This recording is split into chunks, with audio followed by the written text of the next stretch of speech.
Good afternoon, I'm Bob Mason, I'm a CPA, and I always find it interesting how many people will turn out on a Saturday to hear a CPA talk. Well, okay, maybe you're not really here to hear me talk. And I do have my information written, and it's not because I have difficulty speaking in front of people. I'm actually one of those CPAs that like to talk, so I have to have it so that I actually finish on time.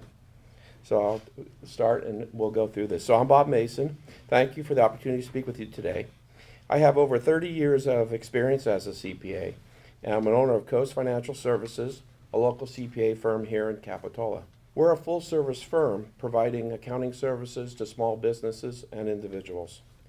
We also have a specialty in tax resolution.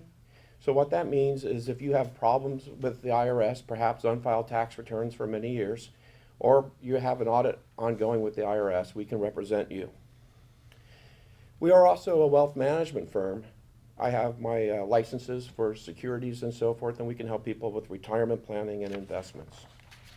Today I'm going to talk about the tax implications of foreclosures, deeds in lieu of foreclosure, short sales, and other distressed sales of real property.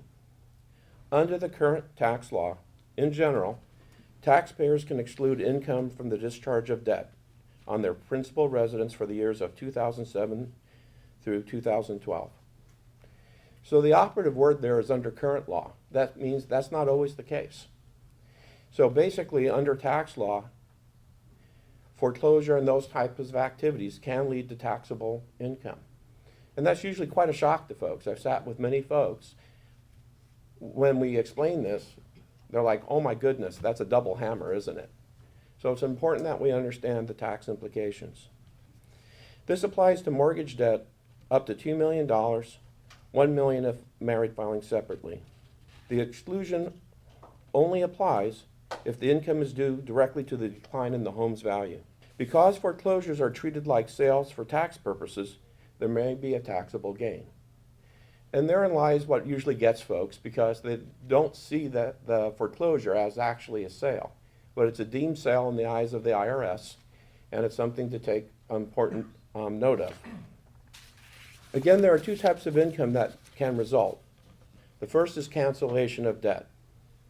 However, cancellation of debt income is not always taxable. There are exceptions. The most common are bankruptcy, insolvency. That's when your debts outpace your assets, and it's for a moment in time. It's at the moment of foreclosure. Certain farm debts and non-recourse loans. Recourse debt is debt that you are personally liable for. Examples of recourse debt can be refinance debt or home improvement debt, as well as non-owner occupied property. Non-recourse debt is for which the lender's recourse is to only repossess the property. Examples under California are loans to purchase owner-occupied property 1 to 4 units, or when the seller carries back financing for all or a portion of the purchase price on real property. The second type of income is capital gains income, which is when the debt forgiven exceeds the fair market value of the home. So often what happens to folks is that the original mortgage debt was perhaps incurred many years ago, and there's been subsequent debt added to the home. So the fair market value comes important, and if that fair market value, although lower than one would want it to be, maybe when those debts were put on the home, if it's sufficiently high enough, and it's greater than, and it's less than the mortgage debt, you can end up with a taxable income event. The second is capital gains income, which the debt is forgiven exceeds the fair market value. Now let's work through some quick examples. Figuring income from cancellation of debt and figuring gain from foreclosure. Okay, someone said to me, you're not really going to work math problems today, are you?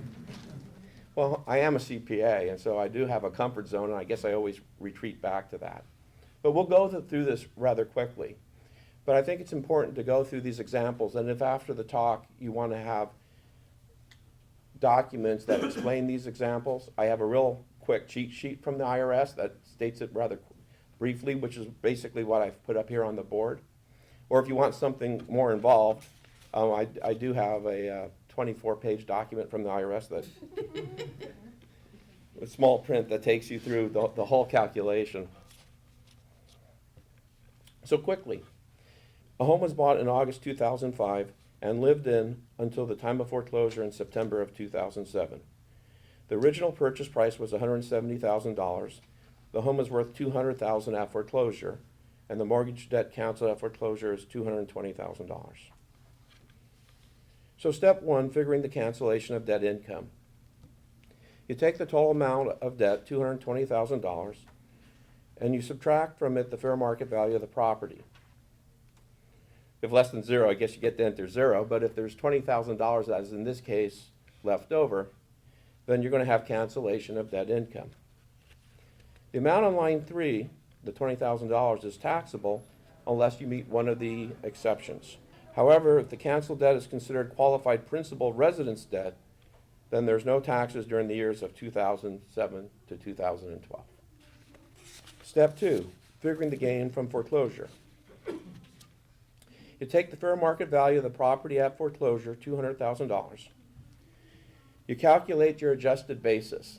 Now, does anybody in the world know what adjusted basis is except for an accountant? Probably not. Some people do, they're shaking their heads. Realtors, of course, do, and so do mortgage folks. So the adjusted basis is what you've paid for the home, in addition to any substantial improvements that you've done to the home. So that would be your adjusted basis. Now, if it's income property or investment property, the adjusted basis is a bit more complex because you have to take into account your depreciation. And of course, you see that the debt forgiveness rules are for principal residents. So a lot of folks are coming into our offices talking about their investment properties going through foreclosure. The most common exception there, in order to not recognize income, is either bankruptcy or if you're insolvent at the time. So we start with the fair market value of $200,000. We take your basis of $170,000.